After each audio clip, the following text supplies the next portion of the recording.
యేసయ్యని ఎంతమంది వెంబడించారట ప్రారంభంలో? లక్షల మందిగా వెంబడించారు.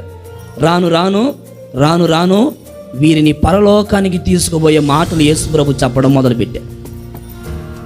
స్వస్థతలు బాగానే ఉన్నారు, స్వస్థతలు బాగానే, అద్భుతం జరుగుతుంటే జరిగిపోతున్నాయి, అక్కడ దాకా తీసుకుని వచ్చాడు.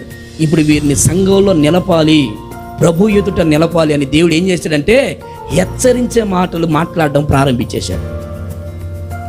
కఠినమైన మాటలు మాట్లాడడం ప్రారంభించారు. ఇంత కఠినమైనటువంటి ఎలాగుండాలో అలాగుండాలి, ఎలా చేయకూడదు అలా చేయకూడదు, ఇంత కఠినంగా నువ్వు మాట్లాడుతూ ఉంటే మేము ఎలా ఉండాలి అని ఒకరితో ఒకరు సనుగులు సంశయాలు మొదలైపోయాయి. ఇప్పుడు దాకా బాగానే నవ్వావు, బాగానే ఎగిరావు, ఆడతా పాడతా బాగానే వచ్చావు, ఆడతా పాడతా బాగానే కూర్చున్నావు, నలుగురిలో అన్నట్లుగా తిరుగుతున్నావు. అది కాదు భక్తి. నీ మాట, నీ విధానం, నీ చూపు, నీ వస్త్రధారణ, నీవు నడిపించబడుతున్నటువంటి నీ తీరు ఎలాగుంది అని దేవుడు ఖండించడం మొదలుపెట్టాడు. సంఘము సార్వత్రిక సంఘముగా సిద్ధపరచబడే సమయం వచ్చి దేవుడు హెచ్చరిస్తున్నాడు, అలా ఉండకూడదు.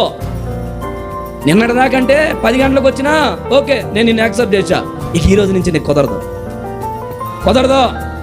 నిన్నటి దాకంటే చక్కగా ప్రార్థన వాక్యం చెప్తున్నా, నీ పిల్లలతో బాగా ముచ్చటిస్తూ చక్కగా బయటికి వెళ్తున్నావు, వస్తున్నావు.